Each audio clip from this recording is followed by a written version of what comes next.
Hello, this is Rick Powers coming to you from my home office for Western Technical College. Introductory Statistics, introduction to week number 6. So for this week, the new material is regarding the binomial distribution. And what's going to happen with this, it will become a way for us to really get into the concept of knowing what to expect.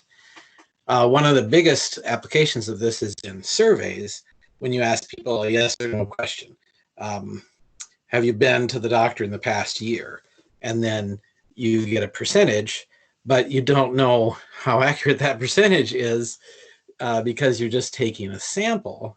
You can't ask everybody in a town or whatever else. And so then you have to determine what is the distribution of the possibilities based on your sample. How accurate is that sample, and what would you actually expect the population number to be? And so we're going to start that process here by looking at what's called the binomial probability distribution.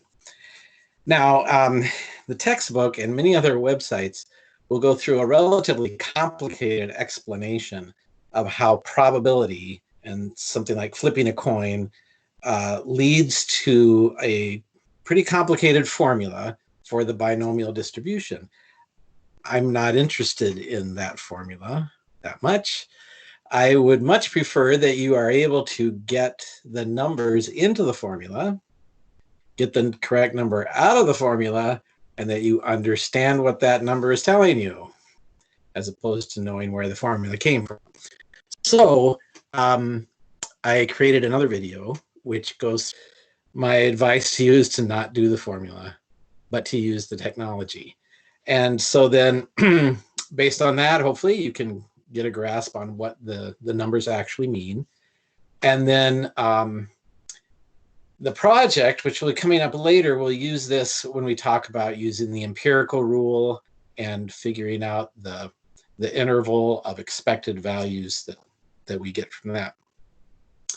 But for this week, it is the binomial distribution, and then also the exam, which is going to cover general ideas about probability, including discrete probability, the mean and standard deviation for that, and then also using the binomial distribution. So, of course, always be sure to ask any questions on me that you want. And best wishes on this week's material.